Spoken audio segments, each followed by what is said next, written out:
Introducing Oakley Meta Vanguard, the new performance AI glasses designed for athletes. With hands-free capture on an action-ready ultra-wide camera, powerful open-ear speakers, and built-in Meta AI that syncs with your Garmin devices for real-time insights while you train. Take your performance to the next level with Oakley Meta Vanguard. Athletic intelligence is here.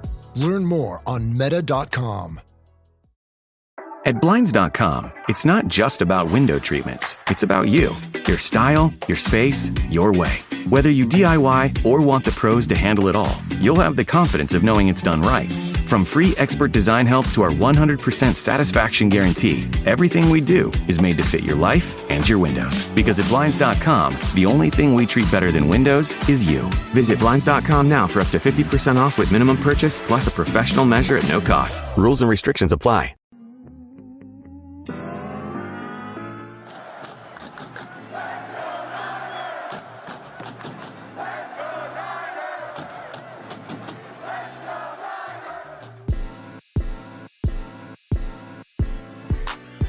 Welcome into 49ers Access. My name is Sterling Bennett, and we are back. Took a little bit of a vacation, got a little bit of the sickness, but we are back, ready to preview Niners versus the Houston Texans and what should be, at least in my opinion, a dogfight into the end. It's a game I think almost every Niner fan had circled on the schedules coming in to the season. It's a game I can't wait to watch this Sunday because San Francisco walks in 5-2, a loss against the Buccaneers, an immediate bounce back in prime time against the Falcons, had one of their best games of the season despite the injuries that they have.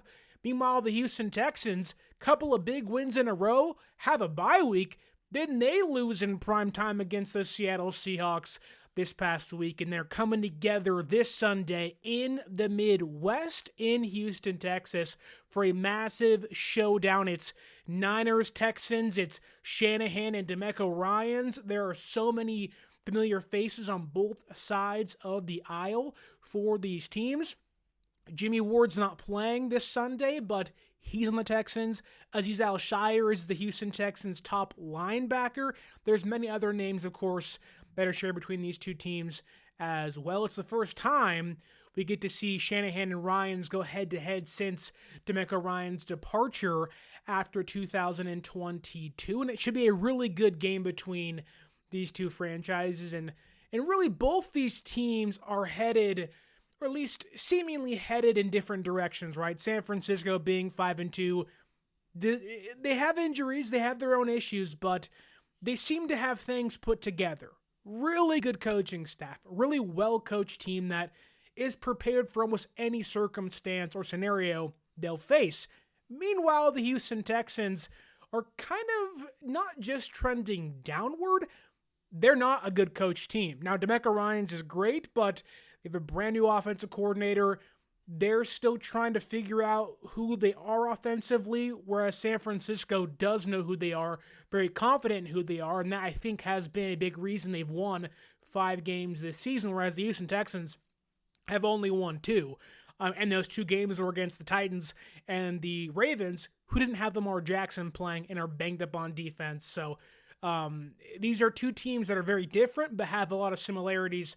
And today we're going to get into how San Francisco can exploit a really good Houston Texans defense, but also why the Texans may give San Francisco some fits and could potentially win this game on Sunday and upset San Francisco out there in the Midwest. Don't forget to like, share, and subscribe, though. I apologize for being gone for a little bit over a week, but we're back ready to go, so be locked in as this 2025 season continues. And don't forget to use our promo code 49ers Access, 49 ERS ACCESS at SeatGeek.com to save yourself $20 off your first purchase. Okay, to start things off today with the show itself, I want to talk about the Houston Texans offense because it's a mess.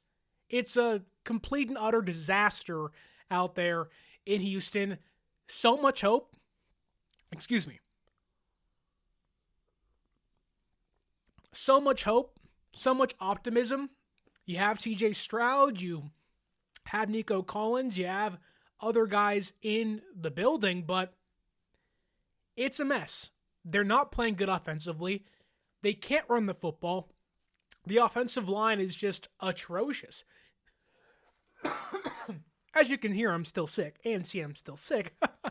But I'm doing content for you out there listening. The one person watching live, Kenny, I see you. I appreciate you out there. That said, the Texans are a joke offensively. They fired Bobby Slowick. They brought in a new guy named Colley, and they're just kind of a head case. They don't really have a plan offensively. They're still trying to figure each other out. I don't think Colley believes Stroud is 100% integrated into his scheme, and I don't think Stroud fully trusts Colley just yet. And this Sunday, they're probably not going to have Nico Collins or Christian Kirk. They already don't have Tank Dell. Joe Mixon hasn't played a single game this year, so it's a really hindered offense that is poorly coached and unprepared. That should help San Francisco a ton. Right now, the Houston Texans rank 23rd in total yards per game. Outside of that amazing 44-point game against the Ravens, which again is a clear outlier for them this season, they're averaging under 17 points per game, which would rank somewhere around 29th in the entire league. The offense also ranks 31st with a 30.6% third down conversion rate. Again, they're not good. It's a really, really shoddy offense out there with the Texans, and for what they thought it would be, they may be having one of the biggest letdowns thus far this season. Now, there's still hope that as the year progresses, that maybe they can find themselves and things start to click. However, this is week 8. It's pretty much, or kind of close to the midway point of the season. This is, in some form or fashion, a playoff scenario for Houston. You cannot fall to 2-5 and expect to go to the playoffs. And if they lose this game, they're in kind of disaster mode. What do you do? But if you win this game and you fight for survival and you can be 3-4, it looks much better on your resume. So I do think that the Texans offensively, offensively can give San Francisco some fits, but it's going to take a lot. Like, things are going to have to drastically change for the Texans to make a push in this game. Kenny 49ers on YouTube says, I still pick the Texans because this is exactly the kind of game San Francisco likes to give away. We have no offensive line. They have a pass rush. I pray Mac Jones doesn't throw 2 INTs. What you're saying about the Texans defense we'll get to, because they are tremendous, top 5, top 10 in football. They're awesome this season. That is maybe one of the most well-coached sides of the football in the entire NFL, but focusing on the Texans offense right now, because it is really bad. It's not just the coaching. It's not just the injuries. While all that, yes, should be taken into account, excuse me, C.J. Stroud has been very erratic this year. With the accuracy, yes, but also the footwork has been all over the place. And you've seen his completion rate drop because of that. You've seen some throws that he would normally make 2 years ago or even last year, he's missing. And you've seen his play grow rather inconsistent despite an amazing rookie season and really a year last year we kind of all said, you know what, like, he should be better, and the team kind of let him down. But he's been kind of hit or miss this year. But it doesn't help the fact that they have no rhythm on offense. They can't run the football whatsoever. They can't get their quarterback into more manageable situations. They can't get themselves into more, 3rd and 2s and 3rd and shorts. They're constantly in 3rd and 6 and 3rd and 8s, and they've done an okay job at managing those, but offensively, they're just kind of in disarray, where even if you watch the game against the Seahawks on Monday Night Football last week, they're at the goal line. And you think, okay, well, you can't run the football very well. You run it once or twice. You put yourself in a spot where you at least put the ball in your quarterback's hands on third down and give your offensive line a chance to push the ball in with the running backs on first and second down. Like, you're in a good spot. What do? Pass, pass, pass, pass. They get a field goal or they don't score. So it's kind of all over the place right now with the Houston Texans, but they can't run the football. And outside of that game against the Ravens, which again, I mean, that really feels like when they scored 44 points, like a dam broke. They got overconfident, walked into the bye week and said, we figured things out. And they clearly did not figure anything out. Because throughout the entire year, the Texans are averaging 3.6 yards per carry. That would rank 30th in football if you remove the Ravens game from consideration here. And they've only surpassed 100 rushing yards one time, and they've only scored 3 rushing touchdowns all season. We talked about the Niners' rushing woes. The Texans equally have, if not way worse rushing woes, very equal problems in running the football as the San Francisco 49ers do. And then you add in, you're not going to have Nico Collins, and you're not going to have Christian Kirk. Stroud's throwing to rookies Jaden Higgins and Jalen Noel, and a third-year pro in Xavier Hutchinson, who's only caught 33 career passes. Like, it's not really setting up or not in favor of the Houston Texans in this one. And I think that's kind of been where they've been at all year.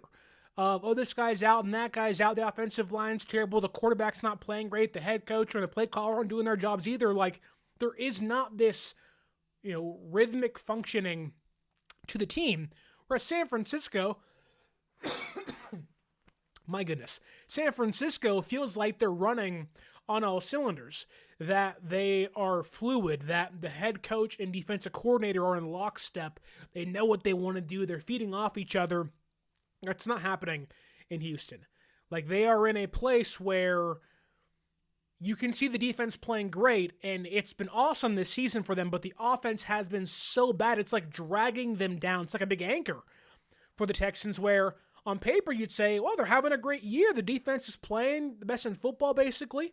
Top 10 run defense, a pretty good secondary. They allowed only 88 points, the least amount of points through, 7 games for them. It's not bad. 6 games for them. Like, they're in a really good spot. But the offense has been so bad.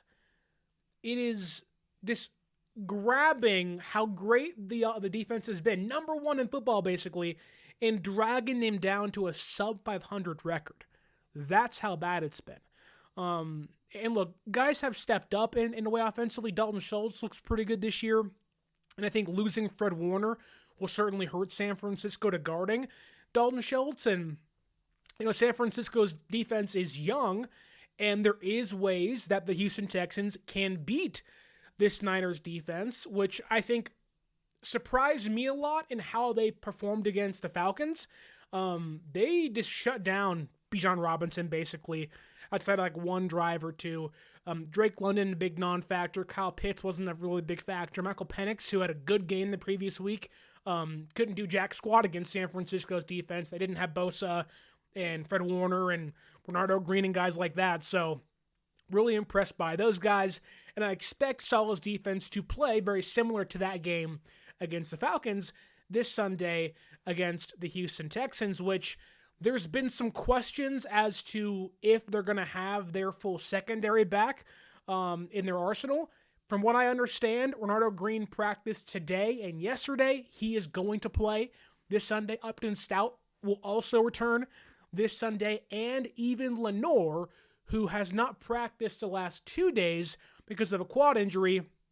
According to John Lynch, he's on track to play this Sunday. So San Francisco should truly have a lot of their, or if not their entire secondary back there, guarding guys that are rookies like Nolan Higgins and younger dudes like Xavier Hutchinson. And it really shouldn't, I'm not scared of what the Houston Texans offense can do. I'm not worried about what the Houston Texans offense can do against San Francisco. However, there is one area I think every Niner fan would say, well, what about the pass rush, Sterling? Isn't that concerning? And I would say, yes, it is. I do think if they weren't playing the Texans and were playing, let's say, an average offense, I'd be much more concerned. If they were playing, let's say, a bad offense like the Texans, but a better coached offense, I'd also be concerned. However, this is a badly coached offense and a poor performing offense.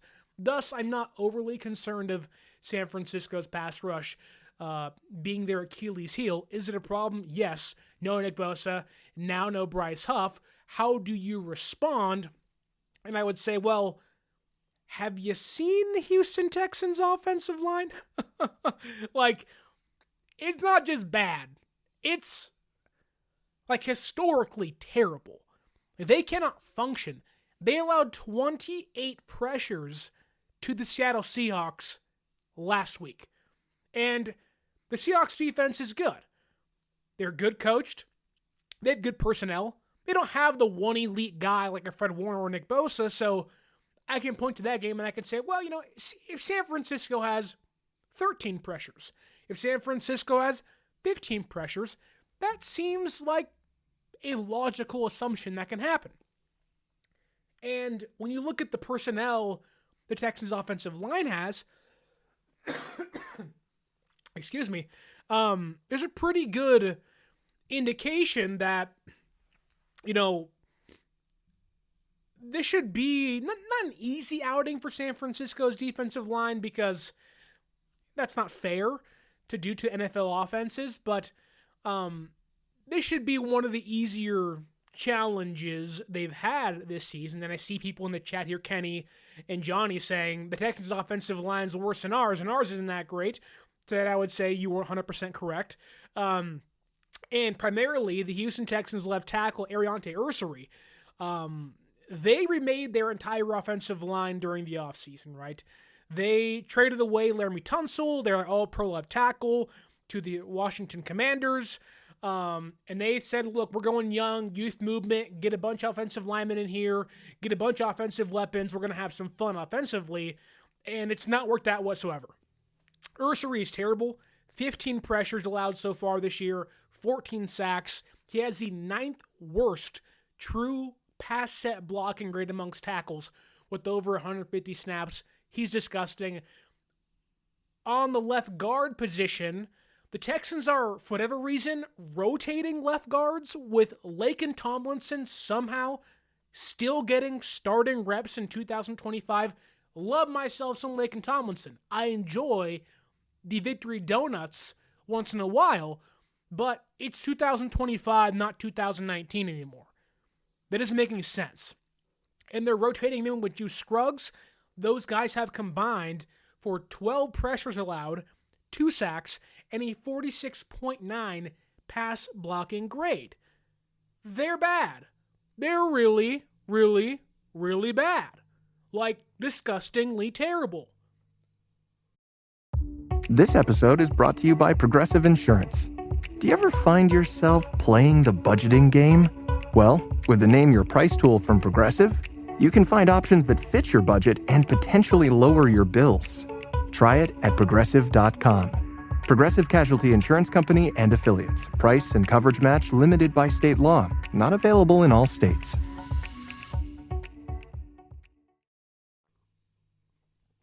Then you add in, they don't have receivers they can trust. They can't run the football. And you have a sitting duck back there at quarterback like C.J. Stroud saying, hey, I'm a good quarterback, but I don't have time to throw. I don't have weapons to get the football to. And even if we try, we can't run the football. It's a mess. Excuse me. It's a really big mess.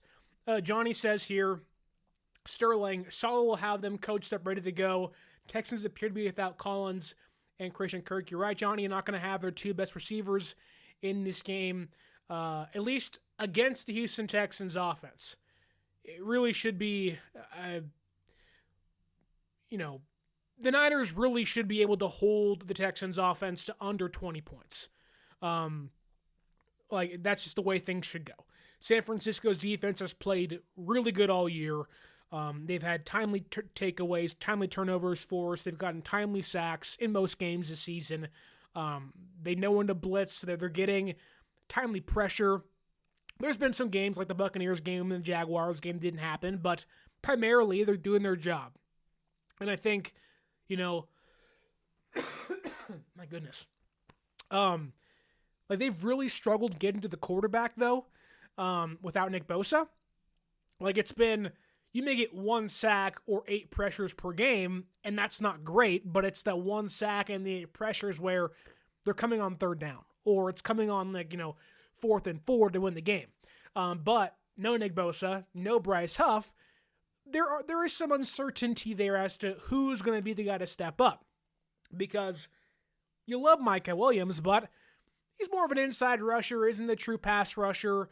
You like Samuel Kawanu, but he's more of a rotational guy, and those guys are probably going to start this Sunday, which makes the most sense because the only guys behind them are Robert Beal Jr., who is not that good, and Travis Gibson, who I like Travis Gibson, but there's a reason he was picking up Ubers 2 weeks ago. There's a reason Travis Gibson was a guy that didn't have a job, about 2 months ago, right? There's a reason he was available throughout the entire offseason and is on your practice squad again, which I like him a lot, but the odds are he's not going to be the biggest factor for you in this game. It's a weak group that will need some help. Hence why I think Robert Saleh is going to have to continue to dial up the blitz at the right time and put pressure on Stroud and the Texans' terrible offensive line, overwhelm the young quarterback, overwhelm a young offensive line out there in Houston from the start. Give your linebackers and your secondary blitz packages to use to make up the difference, not having Huff or Nick Bosa. I do think, there's a lot of things that the Niners defense will struggle with overall without their star players, but Robert Saleh can make up the difference. Robert Saleh can truly be a difference maker from a coaching staff standpoint, and has been so far. You watched the game against the Falcons last Sunday. It's 2nd and 9. Saleh brings the blitz. They force an incompletion via Chase Lucas, getting to Michael Penix. Leads to 3rd and 9. Then bing, bang, boom, they get the football back because of a punt, and they go in the game. So I do think that Saleh is a massive factor in this game, as he always is, but primarily generating pressure, excuse me, and hoping to find some way to alleviate the pressure off of guys like Micah Williams, like Samuel Kawanu, young guys that you like a lot, guys you want in your rotation, but truly aren't difference makers just yet in their careers. And so I think having the blitz packages dialed up is certainly going to help them. And I think, as most quarterbacks, Stroud is not good under pressure, right? But if you dive into his statistics, it's not just under pressure. It's against the blitz. Stroud is the 5th lowest graded quarterback when under pressure this season. He also is the 9th lowest graded passer under pressure this season. Not great.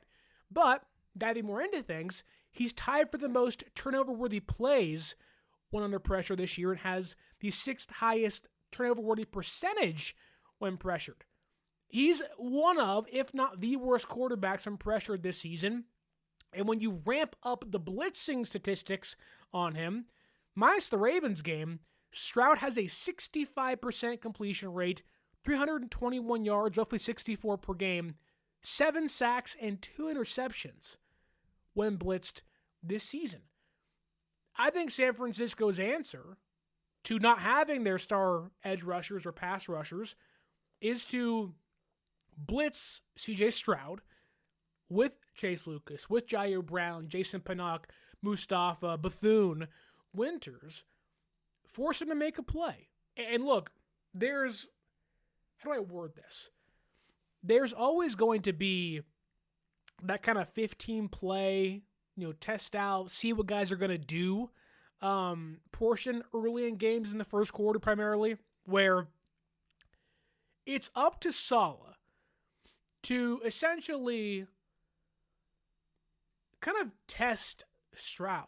Where is his soft spots? Where will he go? If I put Bethune over the A-gap, what is his response to that? if I blitz a linebacker, is he looking for shots downfield? Is he wanting to find guys in the flat? That way you can expose those things later in the game. I think for Saleh, you want to make Stroud as uneasy as possible early in the game so you can know his tells for later in the game. And it sounds easy. Obviously, it isn't that easy, but it sounds easy. But I think that might be the defensive strategy for San Francisco. Get him uneasy early, learn his tells, and expose him as the game goes on, because this game should be close. It's not going to be, 26-10 San Francisco. It's going to be a close game. I don't think that San Francisco has the dogs right now, at least, to beat anybody by, 14, 20 points, if you will. They are very hampered and hindered offense. No Pearsall, no Purdy, no Ayuk still. No Brendel, which could be a positive. Excuse me. I'm very sick, as you can see. But I do think that what is so infuriating for Texans fans is that you can see how bad your offense is playing. They're atrocious. You can see the ineptitude, the bad coaching, and all the stuff I'm laying out for you. However, that defense is playing so well. Lights out football. They want to thump, be physical, and they are going to keep the Houston Texans in this game. And the Texans fans are so furious because in their mind they're wasting generational defensive play from Derek Stingley, Al Shaair, Will Anderson, and Daniel Hunter are playing out of their mind right now off the edge. Like, they are the best edge tandem in football this year. And they're wasting it for a record of 2-4 because the offense can't pick up the pieces. The defense so far this year has allowed 14 points per game. That's excellent. And the fourth lowest yards, yet they're under 500. The offense is clearly the problem. The defense is holding good teams. Like, they held the Rams to 14 points. They held the Seahawks to 23, points. That game should have been so worse because the Texans offense was putrid. And I think, we're going to see a high energy game with defenses flying around and making plays. And this really is a prove-it game for the Houston Texans and DeMeco Ryans. They're playing for their playoff lives on Sunday in front of their home fans.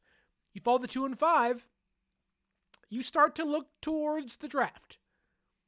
And they view this game as a, hey, if we can beat the San Francisco 49ers at home, and we can knock them down a peg, well, we are right back in the thick of things.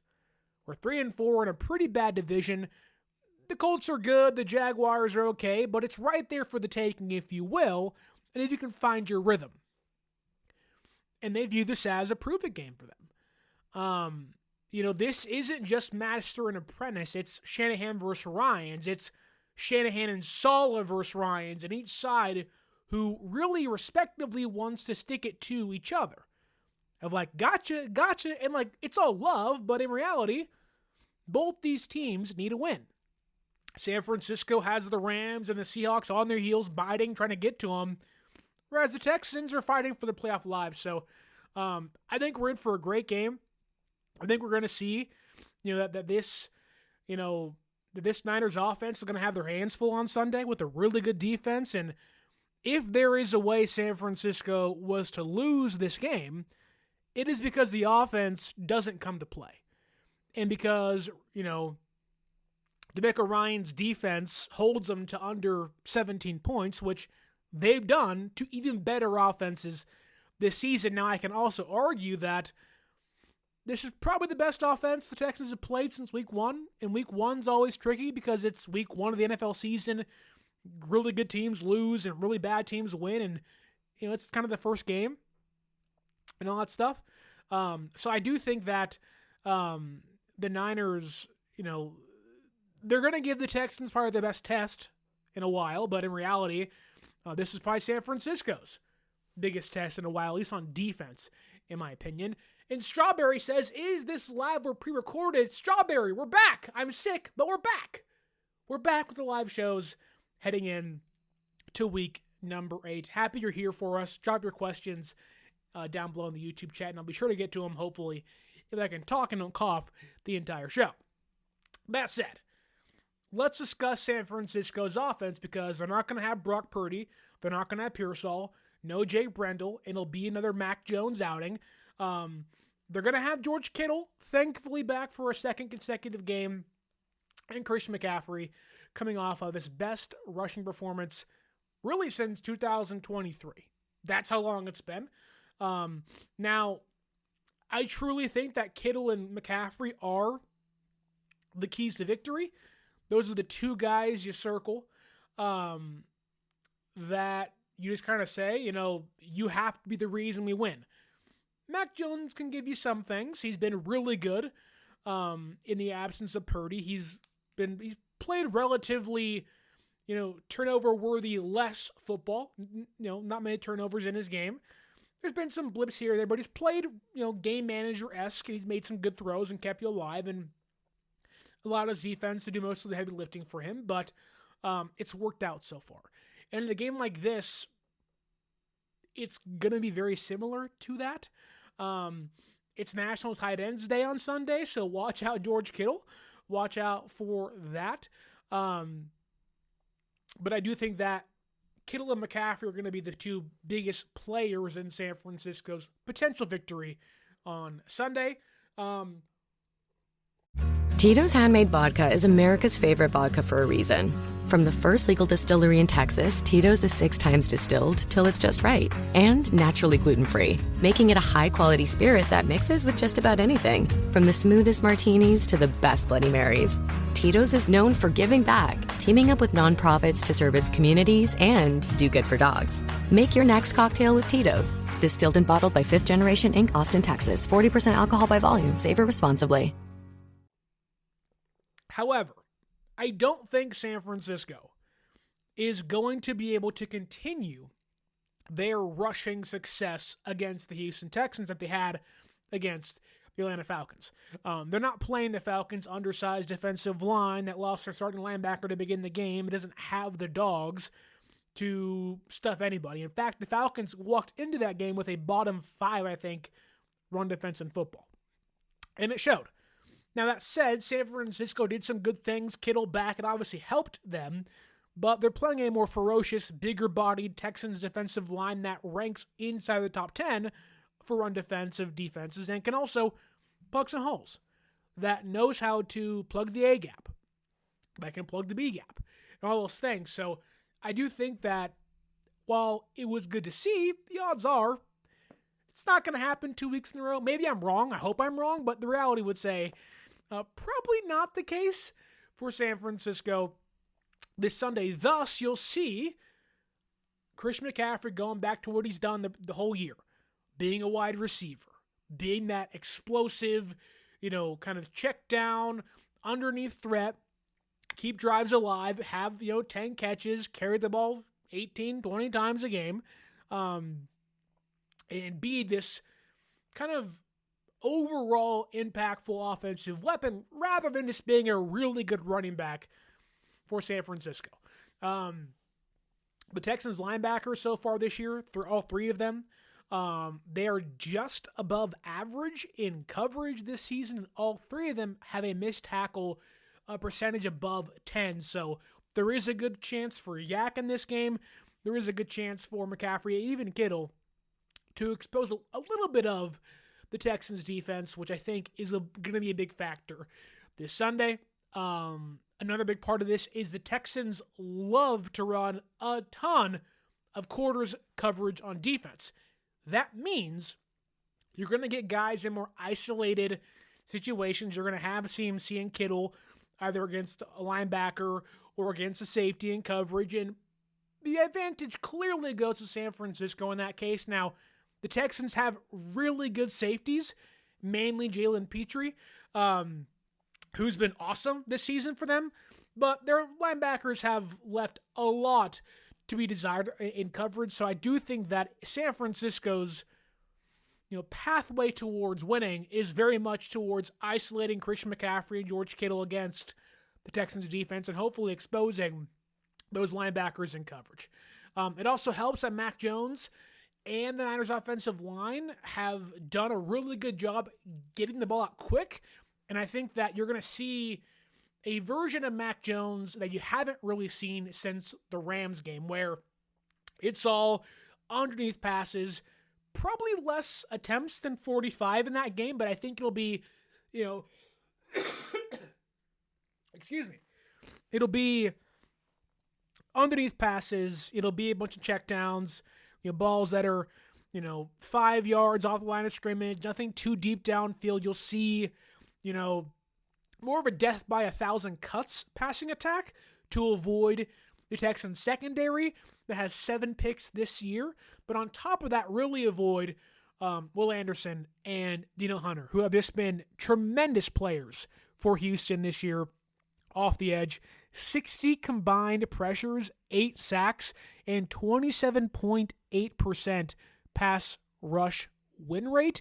They rank 1st and 4th among starting edge rushers in football. That's how great they've been. I'm talking right into the mic so you can hear me clearly. That's how great they have been.